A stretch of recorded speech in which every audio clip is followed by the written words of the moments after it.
ሰላም ጤና ይስጥልኝ ተወደዳችሁ የሀገሬ ልጆች የመዝገብ ሚዲያ የዩቲዩብ ቻናል ተከታታዮች እንደምስኪ ሳደረሳችሁ እንኳን ደህና መጣችሁ ስለመጣችሁ እጅግ ከልብ አመሰግናለሁ ክበሩልኝ በዛሬ መሰናዶዬ ደግሞ ስምን መሰረት ያደረገ መረጃ ላጋራችሁ ጥያቄም ልጠይቃችሁ ፍላጎት አድሮብኛል ማለት ነው ደግሞ ስለ ስም ምን አይነት መረጃ ልታጋራን ነው ምንስ ጥያቄ ልጠይቀን ነው የሚል ጥያቄ ተፈጥሮባቸው ይሆናል በተለያዩ ሀገሮች የሚኖሩ አንዳንድ ጎሳዎች ስምን በቋሚነት አይጠሩበትም ቋሚ ስም የላቸውም ለልጆቻቸውም ሆነ ለወገኖቻቸው ለጓደኞቻቸው ለጎረቤቶቻቸው ለቤተሰቦቻቸው ቋሚ ስምን አያወጡም ታዲያ ቋሚ ስም ካላወጡ እንዴት ሊጠራሩ ይችላሉ የሚል ጥያቄ ደግሞ ሁለተኛ ተፈጥሮባችሁ ከሆነ ለዚህም ማብራሪያ እሰጣችኋለሁ ማለት ነው እንግዲህ እነዚህ በተለያዩ ሀገራት የሚኖሩ አንዳንድ ጎሳዎች ቋሚ ስም ሳይኖራቸው የሚግባቡበት የሚተዋወቁበት የሚጠራሩበት ስም ጸባይን ተግባርን ችሎታን መሰረት ያደረገ ስሜትን መሰረት ያደረገ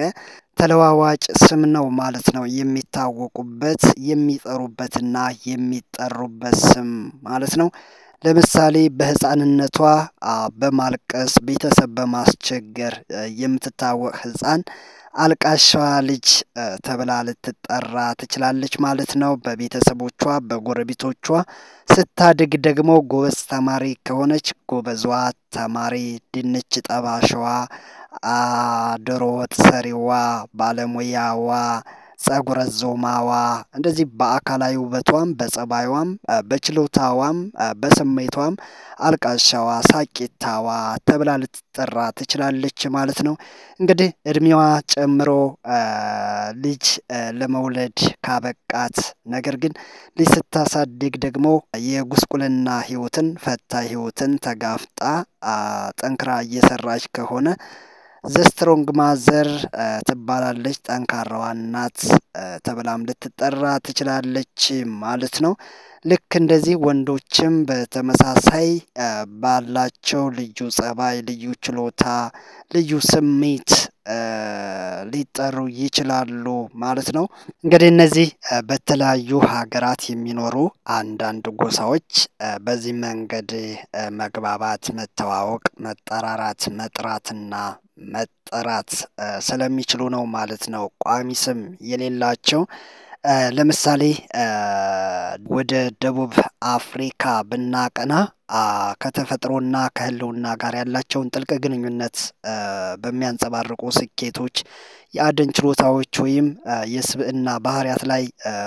በመመስረት ነው ስሞችን የሚያወጡት በተመሳሳይ ደግሞ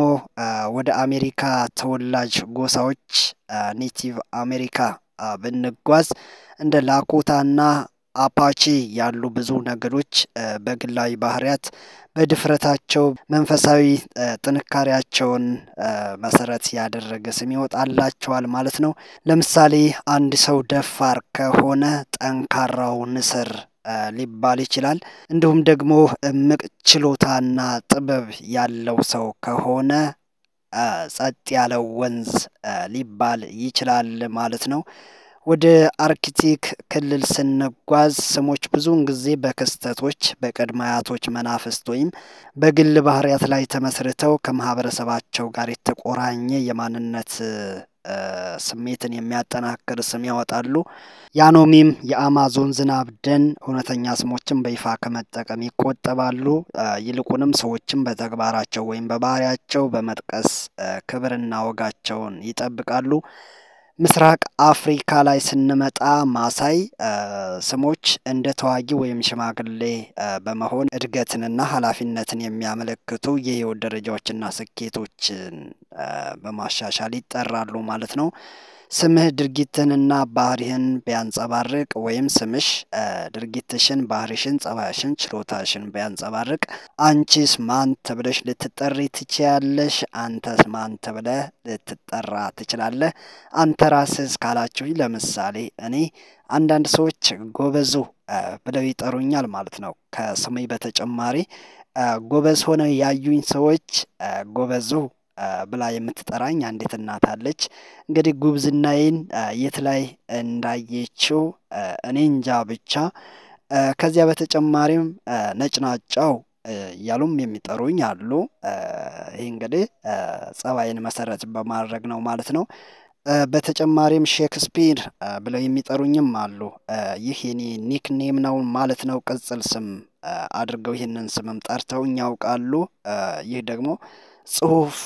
የመጽሐፍ ፍላጎትና ተነሳሽነቴን ያዩ ጓደኞቼ ናቸው ማለት ነው። ሼክስፒር ብለው የሚጠሩኝ አሁን ላይ ያለ ስሜት ያለ ችሎታ ያለን ጸባይ መሰረት አድርገው አንተንስ ስም ቢያወጡልህ ማን ልትባል ትችላለህ ብላችሁ ስጠይቃችሁ የጠየቃችሁኝ እንደው መልስ ሊሆናችሁ ይችላል በማለት ነው። ከኔ ተግባር ከኔ ስሜት ከኔ ችሎታ ከኔ ሁኔታ ተነስቼ የእናንተን ማን ተብላችሁ ልትጠሩ እንደምትችሉ ራሳችሁን እንድትፈልጉት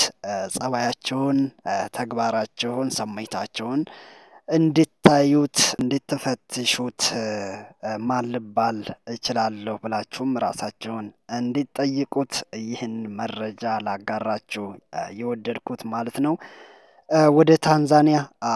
ስንሄድ እንደነ ሀድዛብ ያሉ ጎሳዎች በአደን ችሎታቸው በጦረኝነታቸው ሊጠሩ ይችላሉ ማለት ነው። እንዲሁም ደግሞ በሙያቸው በልዩ ተሰጥኦአቸው ሊጠሩ ይችላሉ ማለት ነው። ስሞችን የሚጠቀሙት በዚህ መንገድ እንጂ እንደው ገና ሲወለድ አበበ ተብሎ እስከሚሸመግል አበባው እስከሚረግፍ እስከሚሞት ድረስ አበበ እየተባለ ሲጠራ አይኖርም። አበበችም ብትሆን አዳነችም ብትሆን በዚያ መንገድ አይደለም። በአንዳንድ ሀገራት ያሉ ጎሳዎች ስምን የሚያወጡበት መንገድ በየዕለት የህይወት እንቅስቃሴያቸው የእድሜ ደረጃቸው ጸባያቸው ስሜታቸው እንጂ ቋሚ ስም ሲወለድ ጀምሮ እስከሚሞት ድረስ የሚጠራበት ስም የሌላቸው ጎሳዎች አሉ እላችኋለሁ። የተወደዳችሁ የተከበራችሁ የሀገሬ ልጆች የመዝገብ ሚዲያ ዩቲዩብ ቻናል ተከታታዮች አሁን ያላችሁበትን ተግባር ስሜት ችሎታ ሙያ መሰረት ተደርጎ ስም ቢወጣላችሁ እናንተ ማን ልትባሉ ትችላላችሁ የሚለውን ጥያቄን ሳትረሱ ኮሜንት መስጫ ቦታ ላይ ሐሳባችሁን አስተያየታችሁን አጋሩኝ። በሌላ መሰናዶ እስከምንገናኝ ሰላም ሆኖ ቸር ሰንበቱ።